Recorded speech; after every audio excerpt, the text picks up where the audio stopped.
who you decide to partner with is one of the most important decisions you will ever make. If someone is not into you, they absolutely are not for you. World-renowned relationship coach, podcast host, and speaker, Jillian Turecki. It's the why me, this is never gonna happen. People then get into this learned helplessness. This state that I am in is permanent. No. What are the 3 biggest mistakes I'm making in dating right now? Okay, so number 1 is...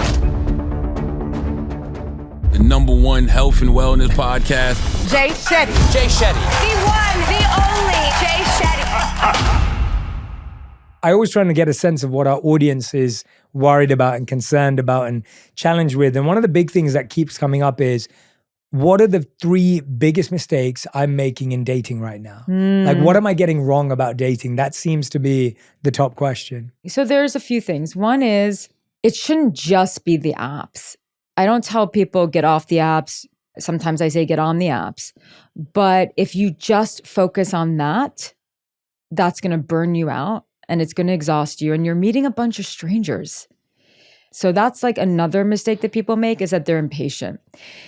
It's not every day that you meet someone who you want to build a relationship with. Like, it's just not that easy. But you have to get out there. You have to be proactive.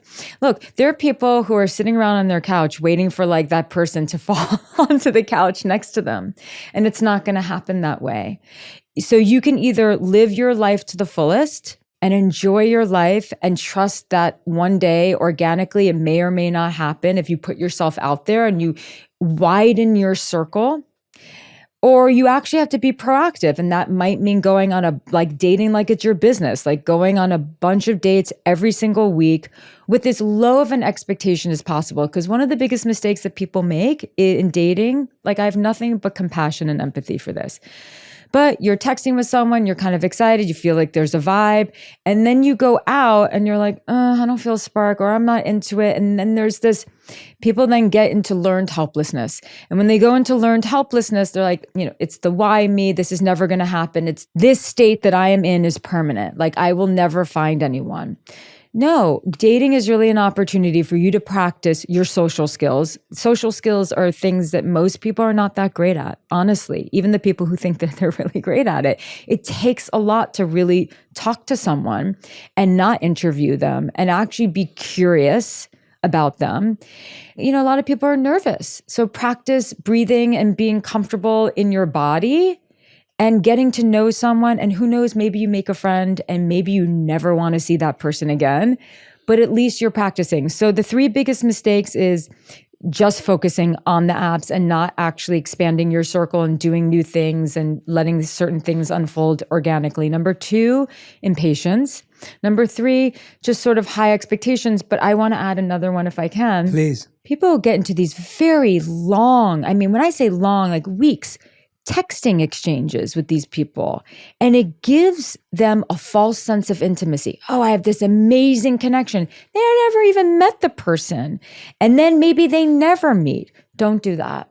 Text a little bit back and forth like a day and make a date to either meet on FaceTime, Zoom, or in person. You really should go about it as if your time is too precious to waste texting back and forth with a stranger who may not be available. For a month. Yeah, for a month or more. And then you're getting all excited. I understand like the thrill of it and it's exciting, but it's such a waste of time, honestly, meet the person. As you were speaking, I was thinking about what's at the root of that for so many people. And one of the things that came to me was this fear of rejection. Yes. So even the idea of I'm talking to this person for a month is because I don't have to potentially face meeting someone and them never wanting to meet me again. Or the resistance that we have to make work and dating feel the same. I know so many people who will cancel on dates last minute because they're scared of, well, what if I go and it doesn't work out? Or and rejection, by the way, is 2 types of rejection. One type of rejection is that person doesn't want me. And the other type of rejection is that person doesn't meet my expectations, or that person, I don't want to be with them. Yes. So I'm not just saying rejection in that we're scared of, well, what if that person doesn't like me? We're also scared of am I going to reject another person? And like you said, with the high expectations. What do we do about both of those types of our fear of rejection? Because let's take the more obvious one to start with. We all want to be loved. We want to be liked. We all want the next person to be the person. Yeah. Chances are that's not going to happen. We'd know that. Yeah. But still, we struggle with the fact that I'm going to meet someone and they're going to say, well, you're not right for me, or, I don't really want to see you again. Like, how do you get over that? Because we talk about it in entrepreneurship, we talk about it in life, but when you do it with love, it seems so personal. It's one thing to be rejected by the person you love. It's another thing to be rejected by a stranger who you don't know. This is just human nature. We go on dates, even if we're not into the person, we want them to be into us. Or, right? Yes. Or like let's say we find them attractive, and then we find out, wait, you're not into me, you don't find me attractive. Yeah, but life really, the quality of our lives is very much determined by how well we can confront rejection. Like, you're not going to be for everyone. And I really believe this with all of my heart and soul. If someone is not into you for whatever reason, like let's say you're in the early dating process, they're not attracted to you, they're not feeling a spark, whatever it is, they absolutely are not for you. I can guarantee that. So it's important to build that resilience against rejection muscle. First of all, it makes a person more attractive. Second of all, it's just part of life. And I know that it's like you're putting yourself out there, but I wish there was like a magic pill that I could give people to just get over it.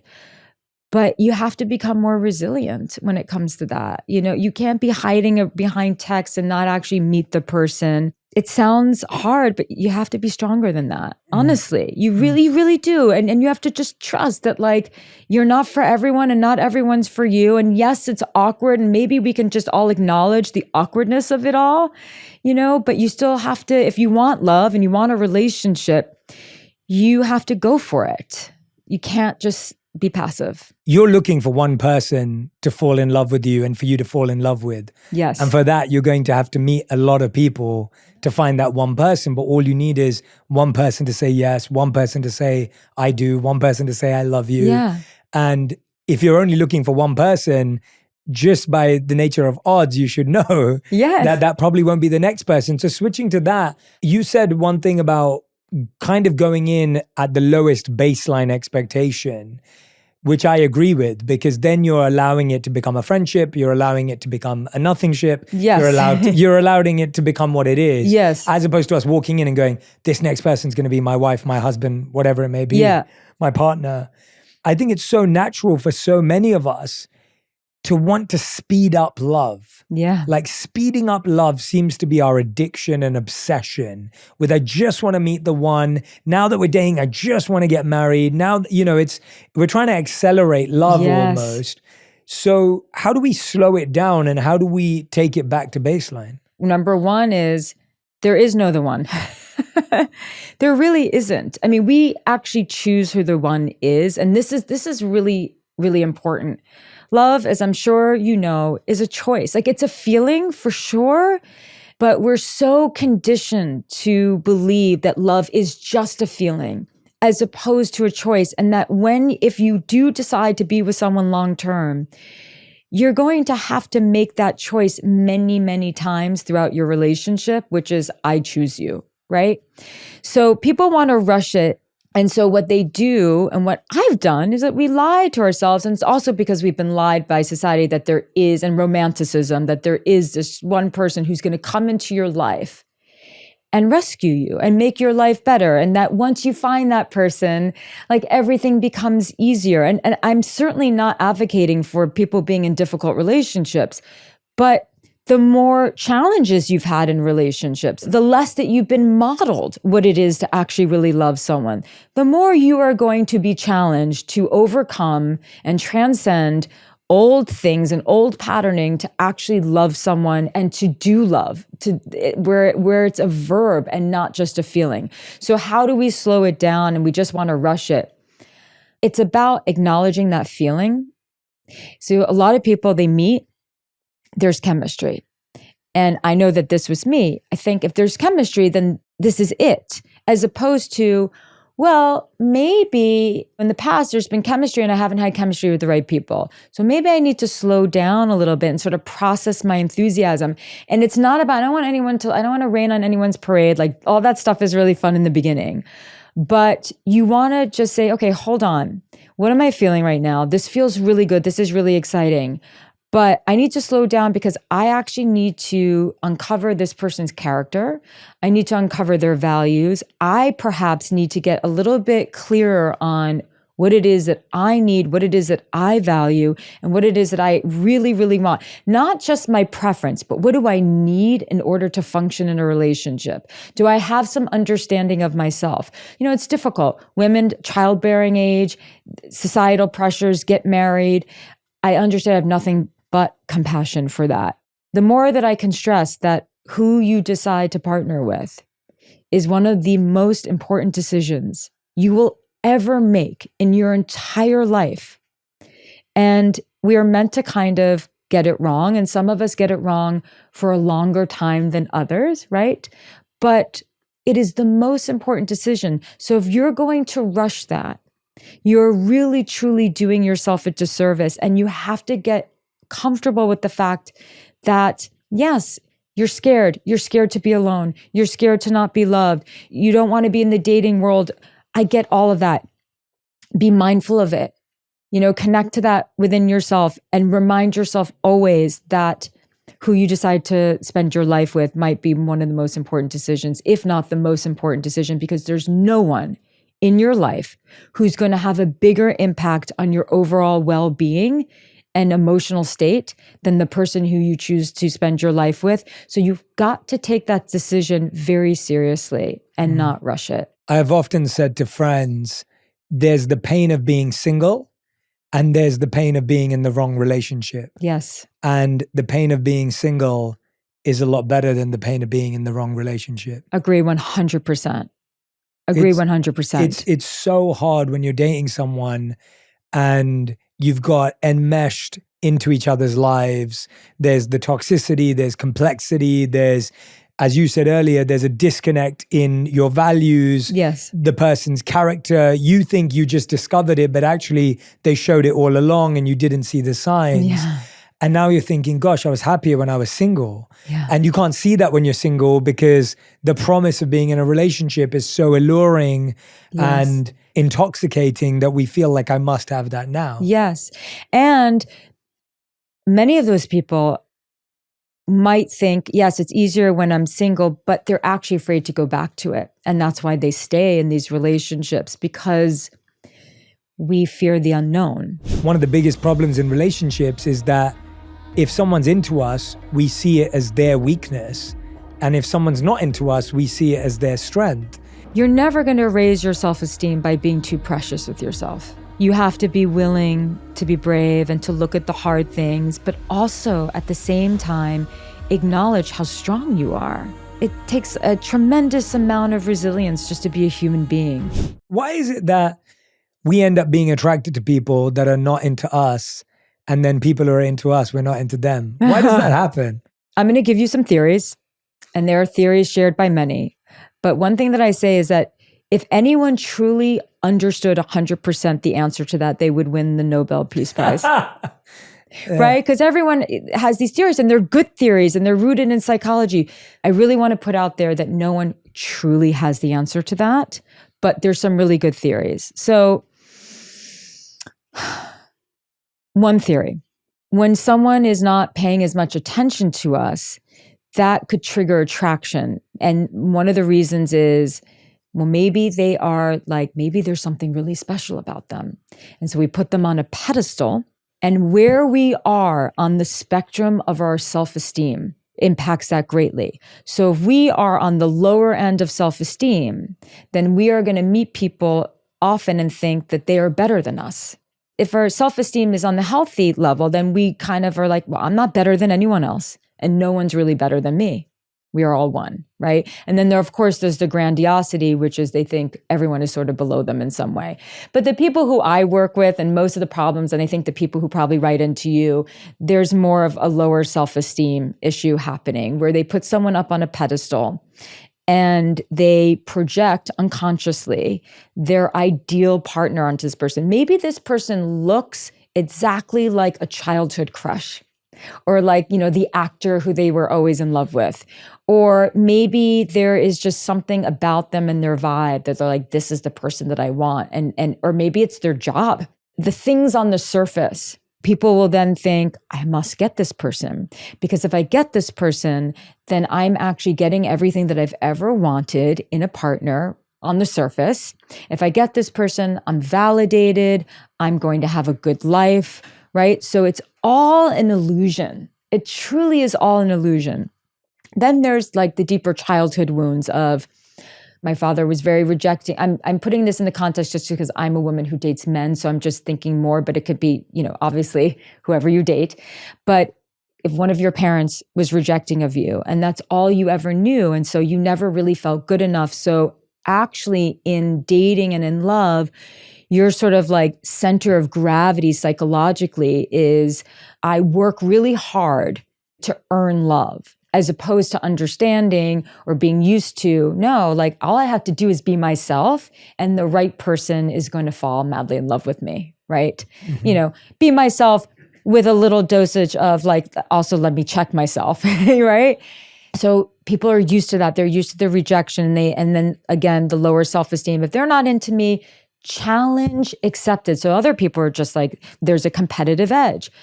I'm going to be like, I'm going to change this person, or I'm going to be the inspiration for their change, or I'm going to make them notice me. There's just a conglomerate of influences around that. Why are they not attracted to the person who's actually into them? Again, a lot of theories, and I think they're good ones. Fear of intimacy. And this is all unconscious. If I'm into the person who's into me, then we actually have to be in a relationship. And then I actually have to be vulnerable. And then I actually have to be emotionally available. And then we're going to build this thing and like, ooh, that's icky and scary. What's easier for me is to go for the person who's completely emotionally unavailable, who's actually not that into me and may not even be that nice to me, but they're hot and there's something about them and I really want to have sex with them. And I'm just going to use that as sort of like an in. There's some deeper healing needs to go on there. Like that might require therapy. That might require looking into your family of origin and trying to understand that. There could be like for a woman who's dating a man, maybe she has a very misguided understanding of what it is for a man to be masculine, right? So a woman typically is looking for lots of different things, but a lot of women who date men are looking for a man where she wants to feel safe. She wants to feel safe and she wants to feel seen. She wants to feel understood. Maybe she's looking for some providership and maybe that has nothing to do with money, but just has to do with energy and vibe, right? And so then she'll look to the man who may on the outside seem strong. Maybe he's tough. Maybe his physique is big and strong. Maybe he's got a little bit of like that dark edge. So she reads it as, oh, he's going to protect me. There's something masculine and sexy about him. But on the inside, he's broken. He has no idea how to love because he doesn't know how to love himself. He's not safe. He's actually very unsafe. Even if not physically, he's going to be unsafe emotionally. And so there's a maturity that needs to happen to understand that like your type, you have to get under the hood of the car a little bit more and understand, like, if you're looking for those qualities in a person, and I'm just using this as an example, then really what's actually going to be safe is someone with strong character, someone with presence, someone who has a sense of self, who can actually feel safe in his or her own body. And when they can feel safe in their body, they can actually provide safety for you in the relationship, and that you also have to understand how to make yourself safe. So there's a lot going on. I hope I'm not saying too much. No, but not at all. Yeah, but so there's maturity level here. There's misguided understanding of what it is for someone to truly be embodied and safe and valued. And then there's also childhood wounding, and it could be all part of it. I'm hoping that for everyone who's listening and watching, those theories give you an insight into how to increase your awareness about yourself and about the person opposite the table that you're dating or that you're seeing. And one of the biggest problems in relationships is that if someone's into us, we see it as their weakness. And if someone's not into us, we see it as their strength. And it goes back to where you start this book, is that it all begins with you. Yes. Because all of that is made up in our minds, because we're saying, oh, well, if you're into me, then that means you must be weak because you're into me. Yes. If you're not into me, then that means you must be really special and important because you're not into me. And so again, it comes back to us. And so when you say it begins with you, how do we learn to acknowledge our strengths and accept our weaknesses? How do we learn to build our self-esteem at the same time as have self-awareness of our shortcomings? What does that look like? So it's difficult because when you're dealing with, because what you just said, like, if you're into me, then you must be weak. But if you're not into me, then you must be strong. That's all through the filter of low self-esteem and low self-worth.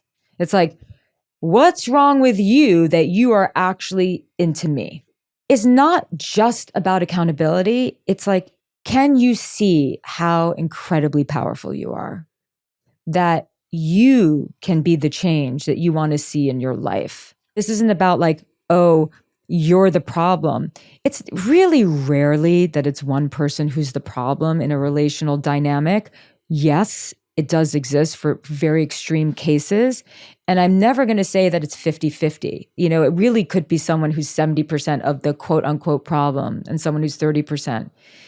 But if you can see that your relationship or your life is really the product of the choices that you make, and that it's not your fault if you didn't learn, like, we're all trying to figure out what it really truly means to love someone. Philosophers have been talking about this for centuries, trying to understand what love is or is not. And especially if you were raised in a family where like your parents really kind of didn't love each other.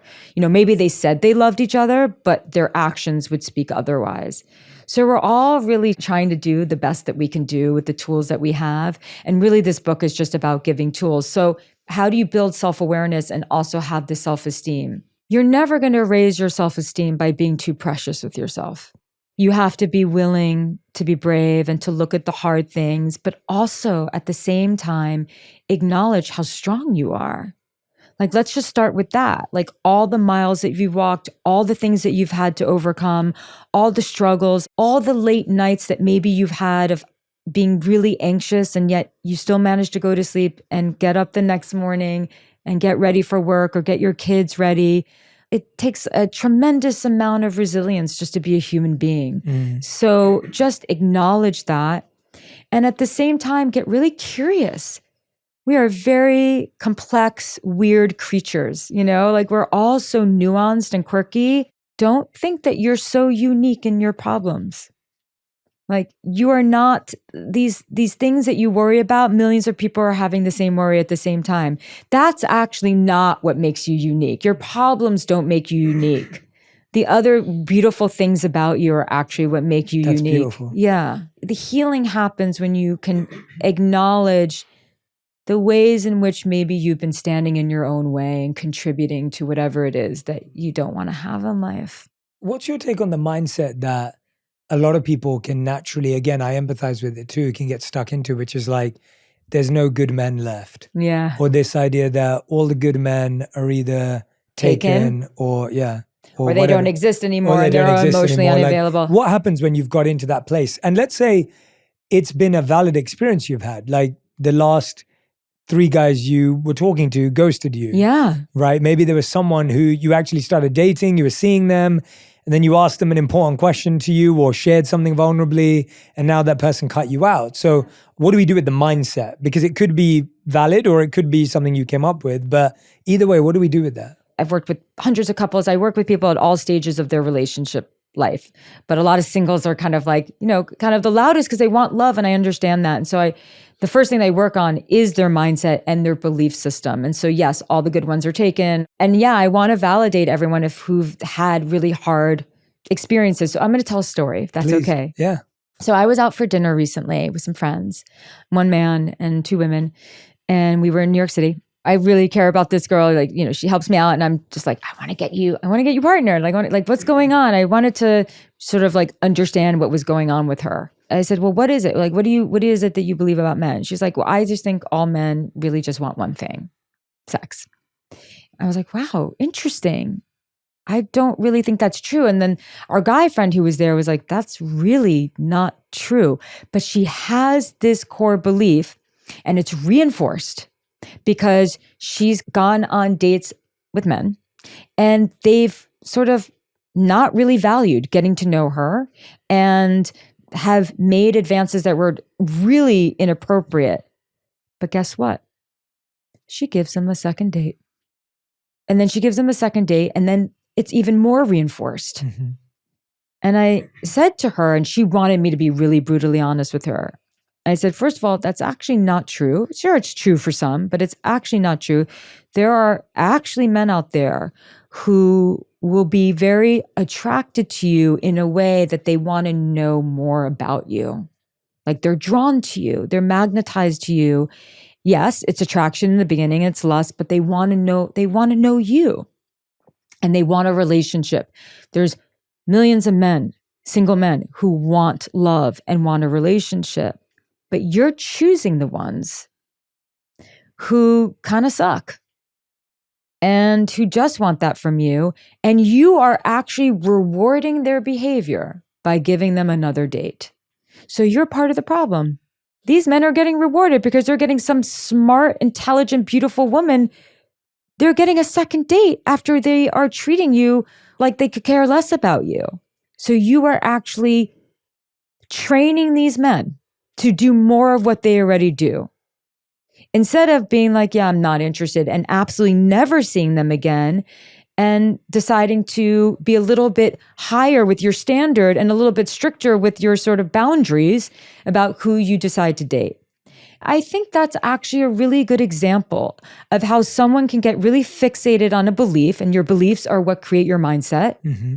Then your reality becomes a reflection of your belief system, and yet you don't even realize the things that you're doing to reinforce it. Hence, it begins with you. Mm-hmm. And so having this conversation and also having like a really good-looking partnered man at the table. When I say good looking, I mean on the inside, on the outside, like, great catch, saying, absolutely, that's not true. And then me pointing out her sort of pattern and all that, we were able to kind of chip away at a belief that was actually the belief that's keeping her single. Yes. Yeah.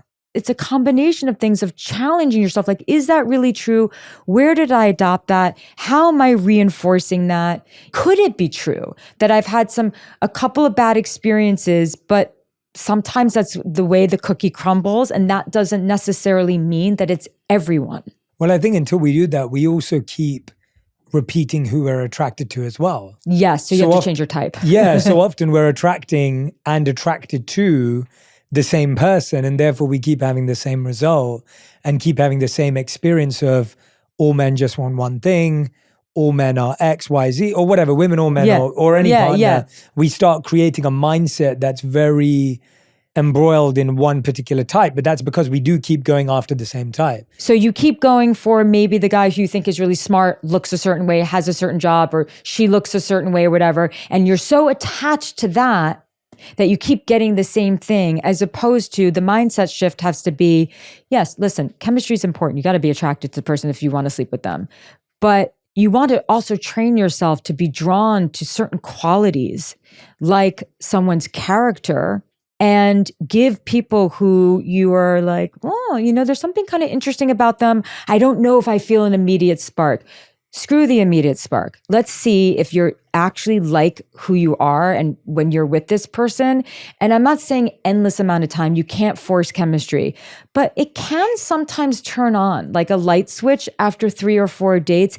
If when you get home from the date, you're like, I had a good time, but I'm not quite sure if I feel the spark. They're not really my type, blah, blah, blah, that whole chatter. If you fundamentally think that your partner needs to completely change who they are, you're not with the right person. You don't just have the hard conversations for you or for your partner. You do it in service of love. You do it in service of the relationship. We're doing it in service of something greater than ourselves. And in a relationship, your relationship has to be the thing that's greater than the two of you. Love always starts with you. Your story is one of a kind, and Pandora Jewelry helps you celebrate it in the most meaningful way. From sparkling lab-grown diamonds to vibrant enamels and personalized engravings, every piece is crafted to reflect what's in your heart. Whether it's an iconic charm or a playful design, it's about finding those favorites that truly feel like you. Pandora isn't just about jewelry. It's about honoring who you are and the moments that matter most. Shop Pandora today, in-store or online at pandora.net. Every day is a chance to be love. Let Pandora Jewelry remind you that love starts with you. This show is sponsored by BetterHelp. We always hear about red flags, what to avoid, what to run from. But what if we focused on green flags instead? The signs that tell you someone is safe, kind, and worth investing in. Sometimes it's hard to know what to look for, especially if you haven't experienced healthy relationships before. That's where therapy can help.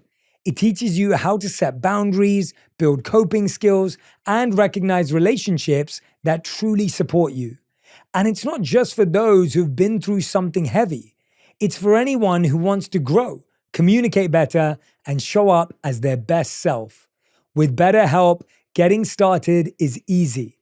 It's fully online, making therapy convenient and affordable, with over 5 million people already using it.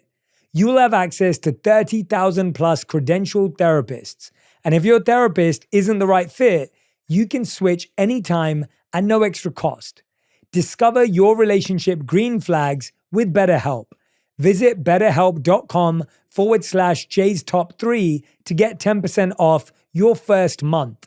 That's betterhelp.com/Jay's Top 3. It's so interesting because we talk about the spark in chemistry so much, and it feels like we've got to talk about it for so many more years now to undo all the work that all the movies and that we grew up on did. Because I was thinking about this recently, and I talked about it in my book, which was this idea of today the word going around is someone's aura or their charisma, and this idea. And I'm like, I promise you, if you see someone's aura and you're attracted to it, so is everyone else in the room. Totally. And so you're not special and you don't have a special inclination towards that person. And chances are that that aura doesn't make them a good partner. Yes. And so you might be attracted when you walk in and you hear someone speak and you're like, wow, they're so intelligent. They're an amazing speaker. That's not their character. No. You walk in and you see someone and they're dressed really well and they've got all this swag and this charisma. That doesn't mean they're a good partner and have good character. You see someone who has an amazing job and makes all this money and drives a really great car. That's not their character. It doesn't make them a good partner. And so it's almost like everything we're attracted to about someone isn't what makes them a good partner and makes them good at a relationship. You keep saying the word character, and I agree with you. Conundrum. What is that? Because we're not even seeing that. It seems like we look at how people think and we're attracted to that. We look at how people look and we're attracted to that. We look at what people do and achieve and we're attracted to that. And none of that makes someone a good partner. No. They're completely different things, right? Completely different things. Some of the most intelligent, charming, witty, beautiful people on the planet are also the most unhealthy and the ones who will harm you emotionally. I mean, it really is a cruel joke, isn't it? Mm-hmm. I'm never going to suggest that you date someone who you're not attracted to. I do think, though, and I would really be curious to hear your thoughts, Jay, like I do think that with maturity, and maybe that's age and wisdom, and that looks different for everyone, that you do start to find other things attractive. Like for me personally, someone who's like really present with me and like a good listener. It's not a guarantee. If you're really present with me and a good listener, that doesn't mean I'm going to be attracted to you. But if you're not present with me and you're not a good listener and you're not interested, that's definitely going to be a turn off. Whereas in the past, I would have felt that in my body. I would have felt that red flag and then intuition that would have felt off in my body. But I would have suppressed it. And I'm saying this about myself because I represent so many people who are, I know, do this too, because I see it all the time. Let me just repress that because I want to be seductive. I want to lure them in. I want the validation. I think they're hot. You know, maybe there's something there. And I think with maturity, it translates as actually, no, like that's actually a really big turnoff. when we start to have a clearer sense of self, and I don't believe that anyone is ever fully whole ever. I think Agreed, yeah. I think that's the journey, and I think that's the biggest lie. It's two whole people coming together. I mean, if that's really the truth, then we're all screwed, honestly. However, having no sense of self and no center is problematic too. Life isn't binary. It's not black or white, but we live in the gray area. But I do think that as we do get a clear understanding of ourselves, meaning what's important to us, what are the things that we struggle with? Can we find some sort of self-acceptance even in the midst of our greatest ambivalence towards the things that really we don't quite like about ourselves?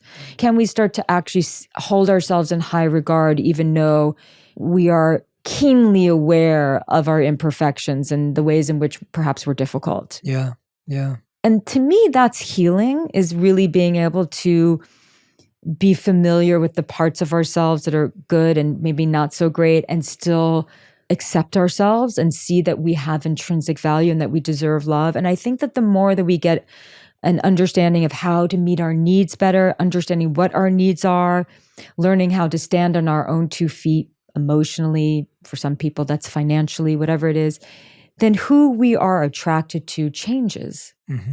And the things that maybe we used to be attracted to, we're not so attracted to. Or I've definitely in the last couple of years have been like, oh my God, that is the guy I totally would have gone for. And whoa, but I know that is not right for me. So I just switch it off. Yeah. I don't indulge it.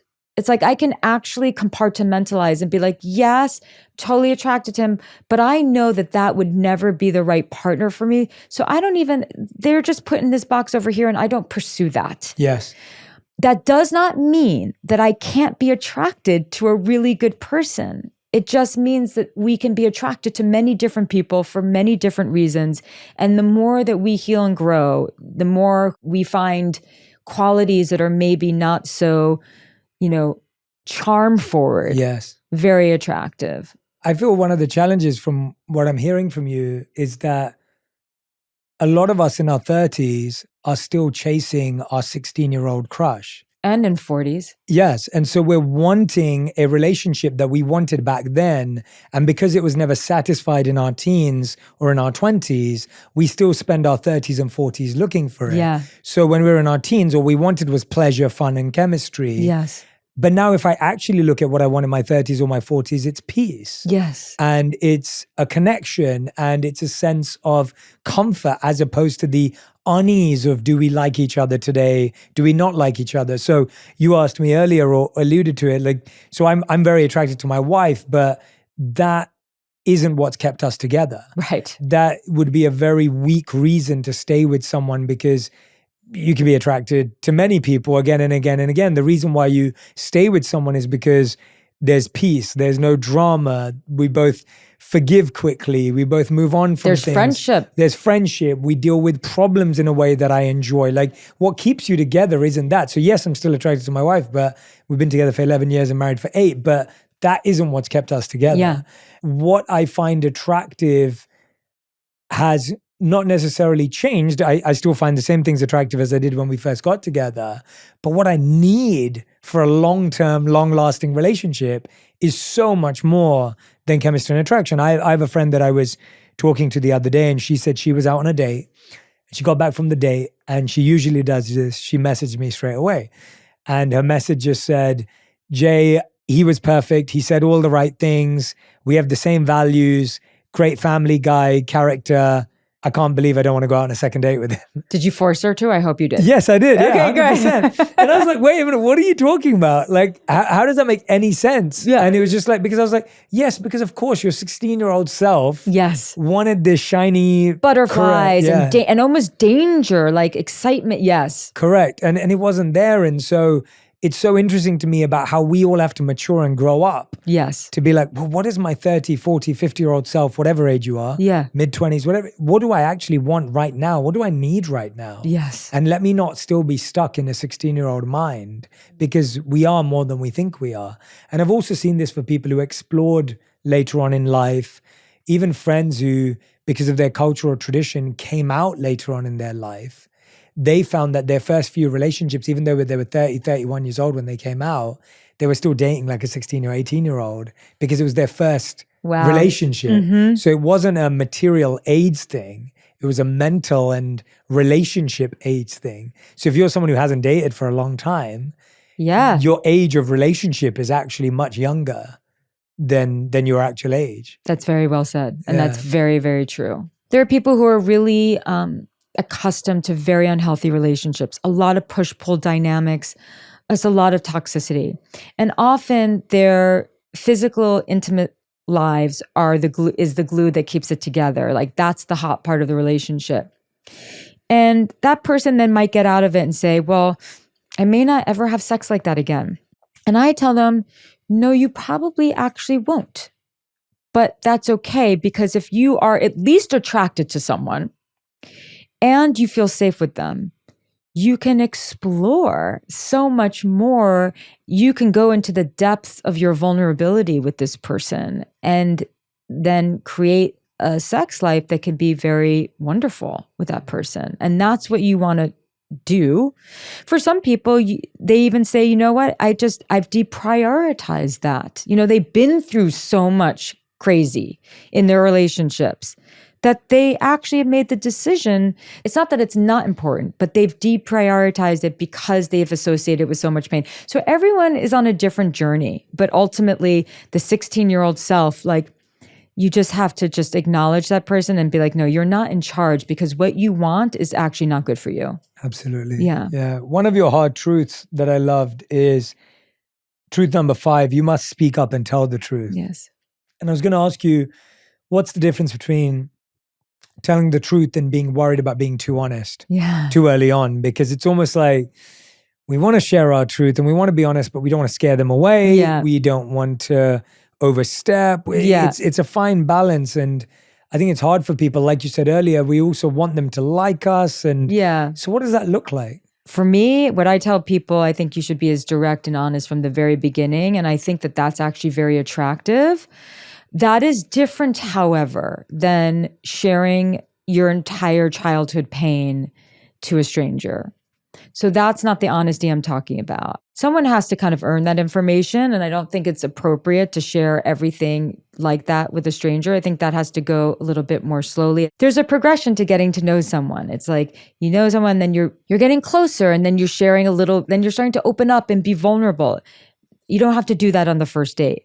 But in terms of honesty of what it is that you really want, what it is that you really need, I think right from date one. I agree. This becomes more complicated when you're actually in a relationship. You know, I spent many years not really telling the truth. I've worked with many couples where there's a lot of love, but they weren't telling the truth.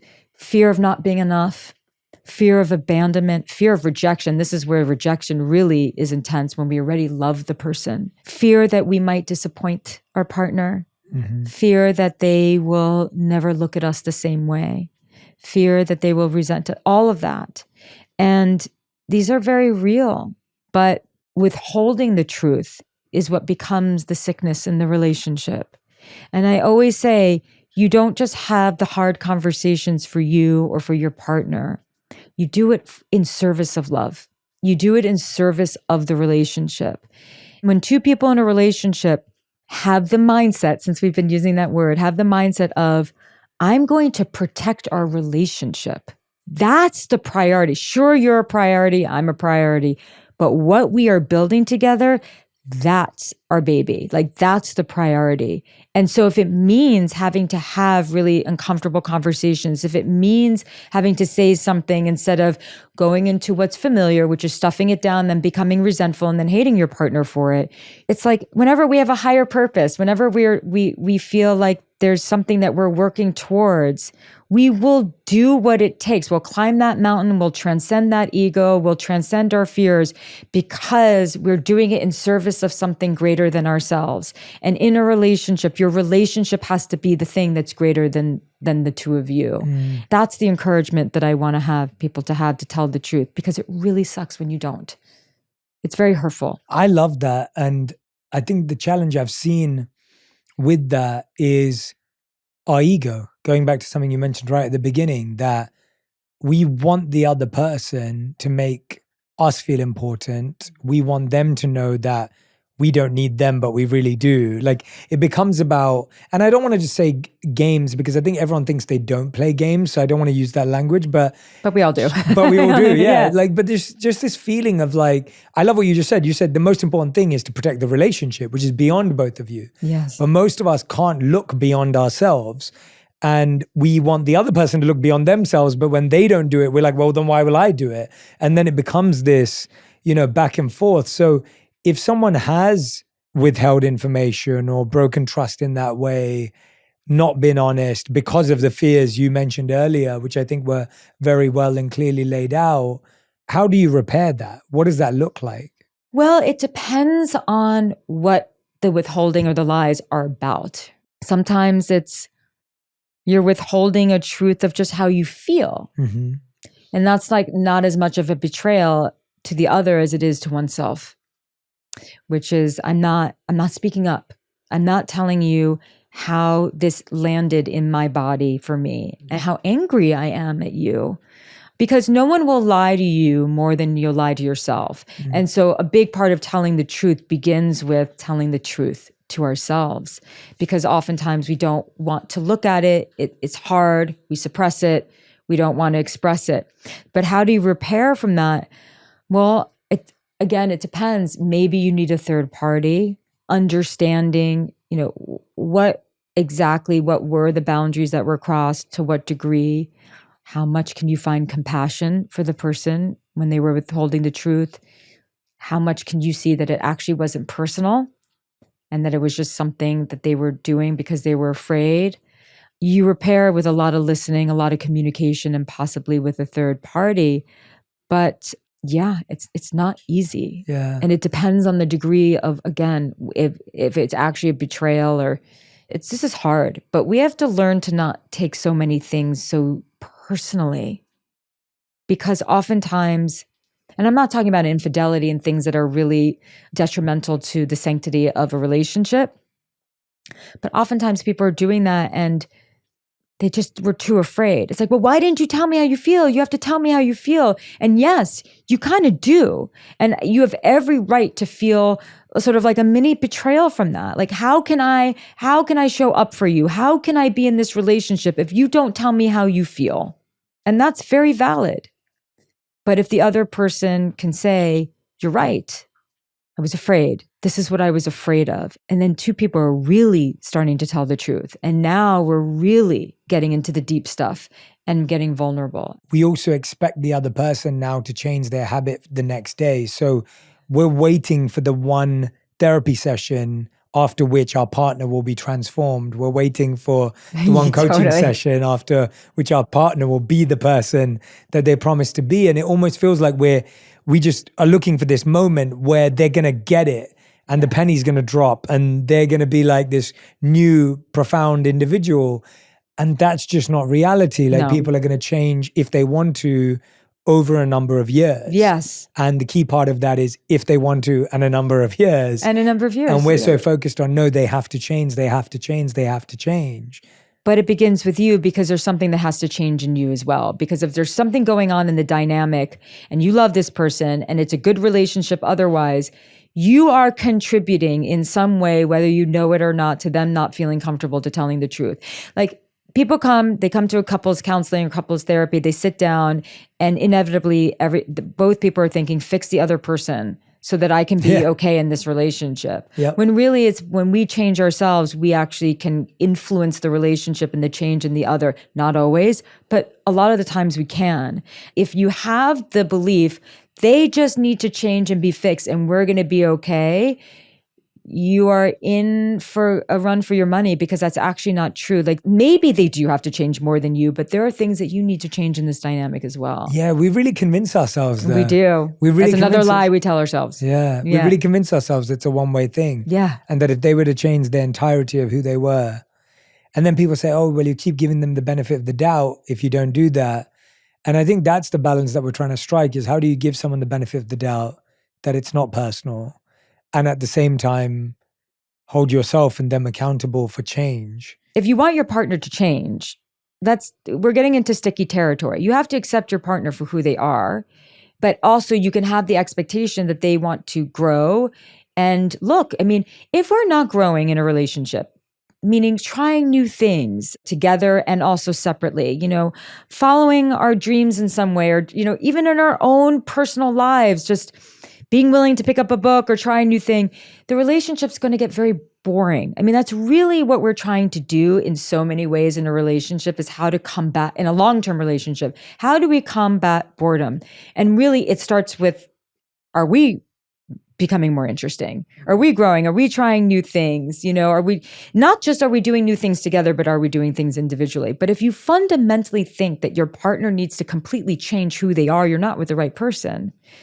But if you can accept them for who they are, but also want them to evolve and change certain things about themselves, look, many people will have to come to a moment where they ask themselves, is this enough? Can I tolerate this? And all I would say is, no one is perfect. Everyone's growth is ultimately their own business, their own evolution, their own business, and people grow in different ways. But if you want an apple, then you have to sit under an apple tree, not sit in like a pear tree and then expect the apple to come down. Mm-hmm. So you have to know who your partner is fundamentally and be okay with that. Yes. You agree with that? Yeah. Well said. Yeah. No, absolutely. I couldn't agree with you more. I think that one of the reasons we struggle to accept people the way they are is because we've never taken an interest in how they became the way they are. We don't actually have context of why they became this way. Mm-hmm. That question of what happened to you, how did you end up here? And when you start uncovering all of that, you start realizing it's so not about you and it's all about them. And by the way, the same is true for you. Yeah. And how did you become this way? And how did you expect all of this to be this way? And so I feel like that you've talked about this a few times today, this idea of curiosity, learning about your partner, understanding how they got there. And all of a sudden, when you understand that, you go, oh my gosh, I get it now. And now I understand how long it will take to unwire or rewire that as well. Yes. If they want to and if they notice it. Yes. As opposed to this idea of, well, I snap my fingers and you should get it. You should know how I feel immediately. Yes. I agree with you completely. I don't think there's, at least in my relationship, I learned that the smarter way to be early on was respecting my partner's values and having her respect mine, and not trying to change our values because we couldn't. Like, I don't think I could change deeply my core values. Not your core ones, no. I can't. And if someone was trying to change them, I'd find that very uncomfortable. Of course. And if I was trying to change theirs, I'd find that very uncomfortable. And so I'm with you on the idea of you've got to accept them the way they are. And if you don't, then that's okay too. It's okay to move on and leave. Yes, it is. Or, but always know that, there's no one who's actually perfect. Yes. That does not exist. And I do think that people know that intellectually, Jay, but I still think that a lot of people expect perfection in others. Mm-hmm. One mistake that many people have made is, it's okay that I'm flawed, but unconsciously I'm looking for this person who's so perfect, who's going to actually make up for the deficits that I have in my personality and make up for the deficits that are actually inside of me. I think we've got so disconnected, going back to It Begins With You. It's just, we've got so disconnected from knowing ourselves and knowing what's right for us and what's good for us. Yeah. I feel like the amount of people that are just constantly seeking advice from anyone and everyone in their life. And not listening to themselves. Yeah. And you have one text thread over here with like 9 girlfriends. And then you post it on Instagram and say, I'm dealing with this on my stories, just to your private friends. And then you reach out to your family and your parents. And it's like you're talking to like 27 non-experts about something in your life.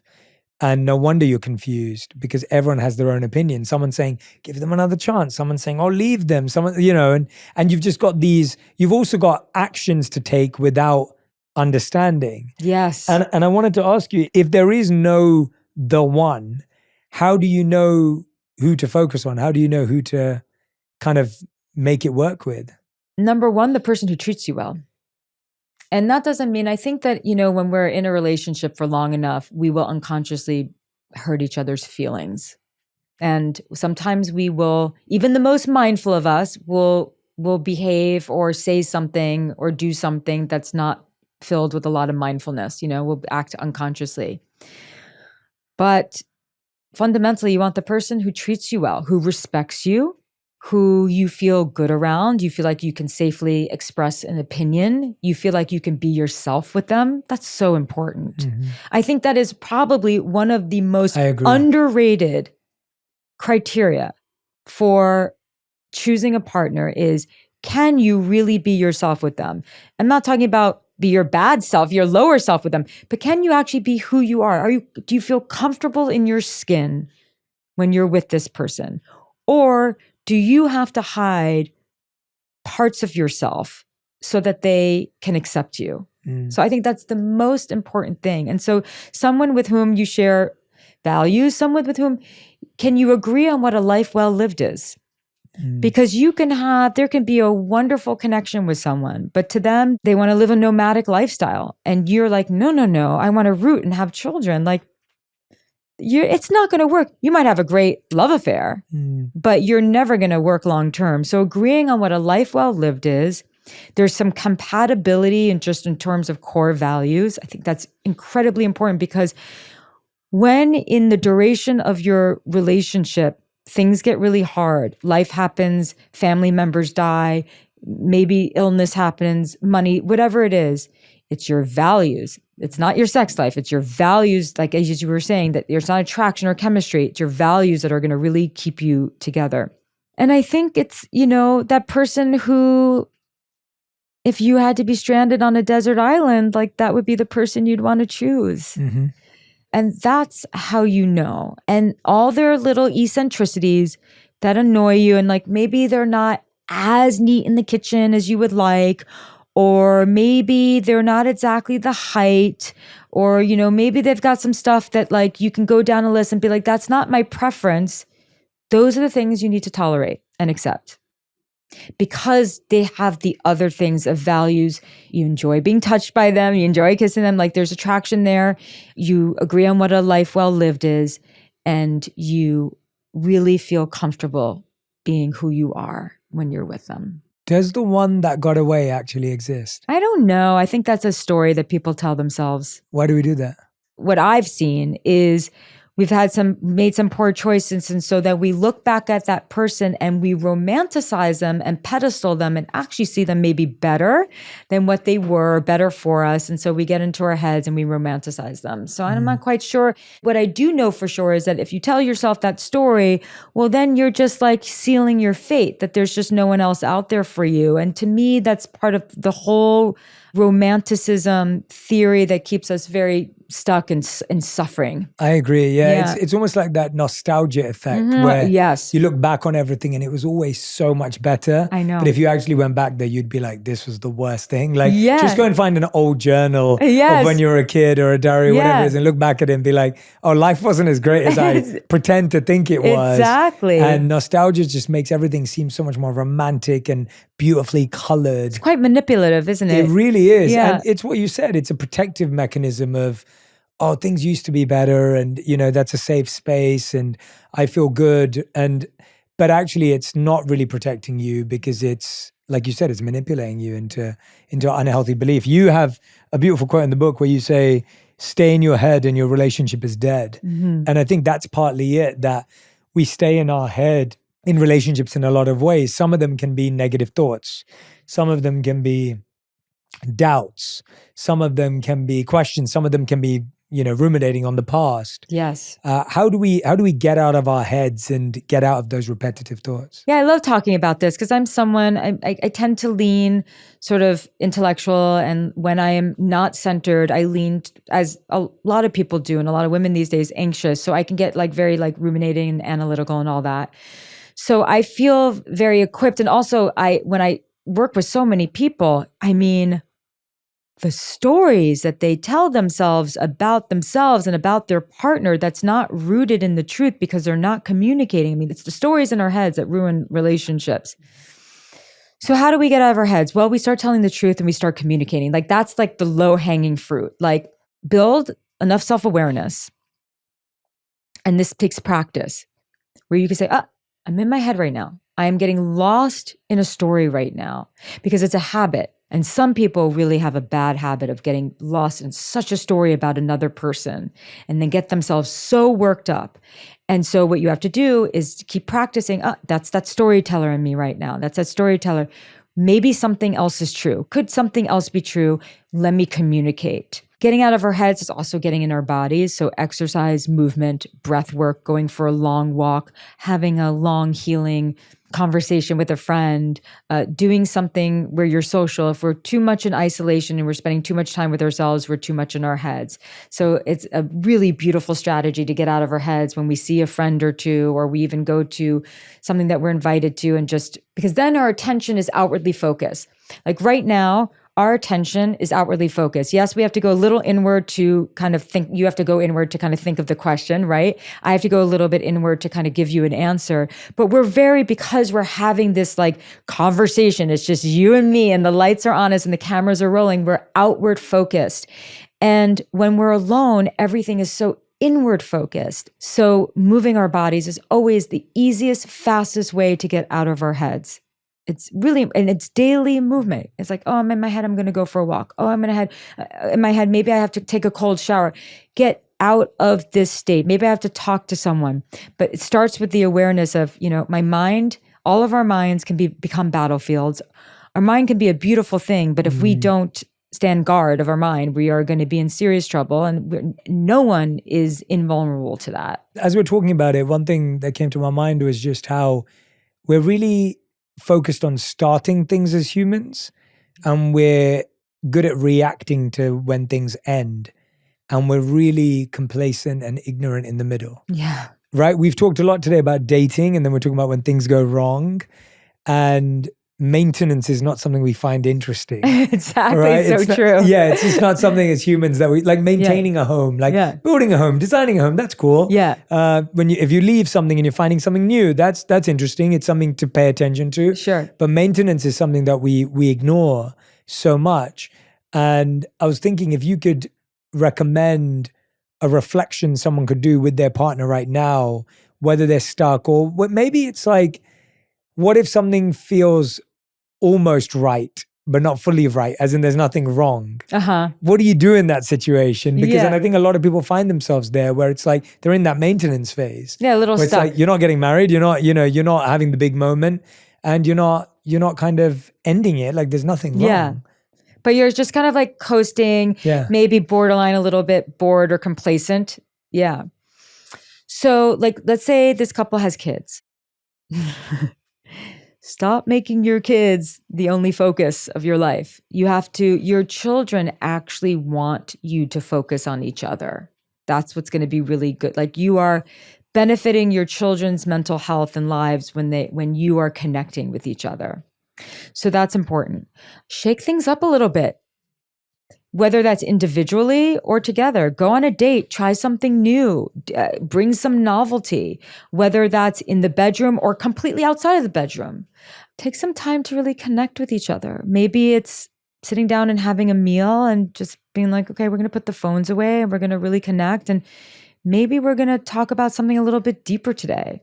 And I had dinner over at a friend's last night, and it was so wonderful. Like we just went into really deep stuff.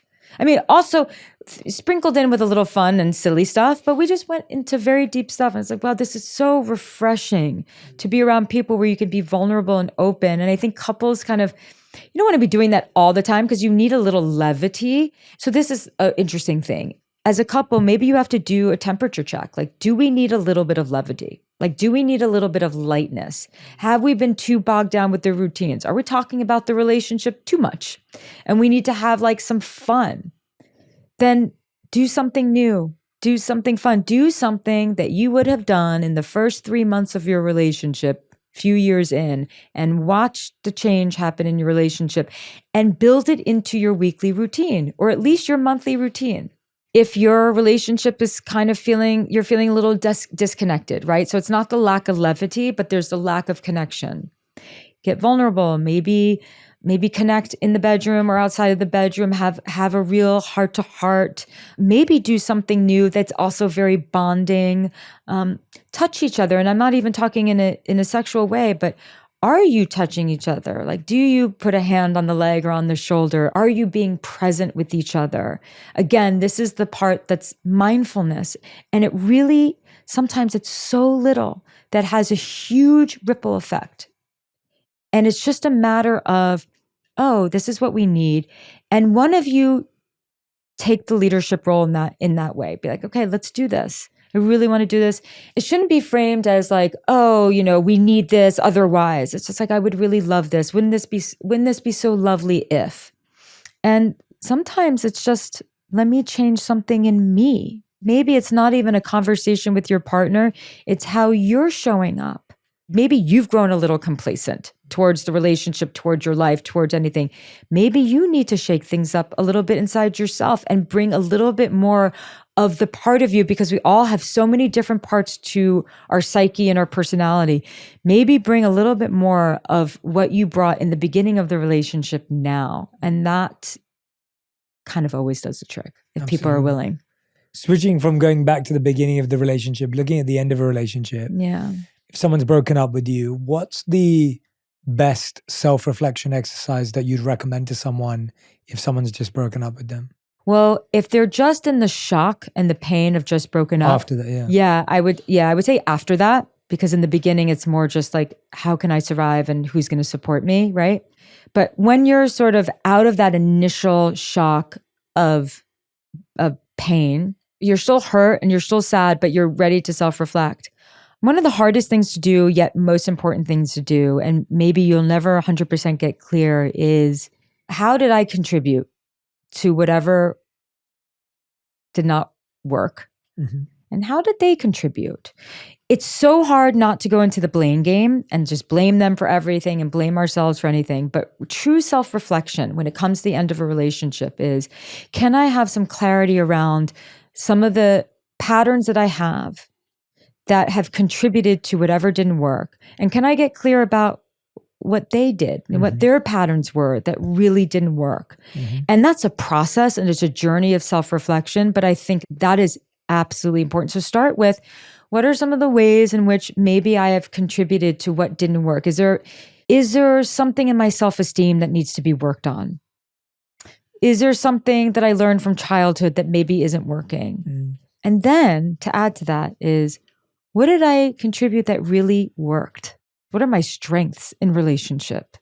Because you have to reflect on that too. How was I really, really loving? Maybe I was too loving to a fault, but I was still loving, and I'd rather be too loving to a fault than not loving at all, So those are some of the questions that we need to ask ourselves. And these are hard.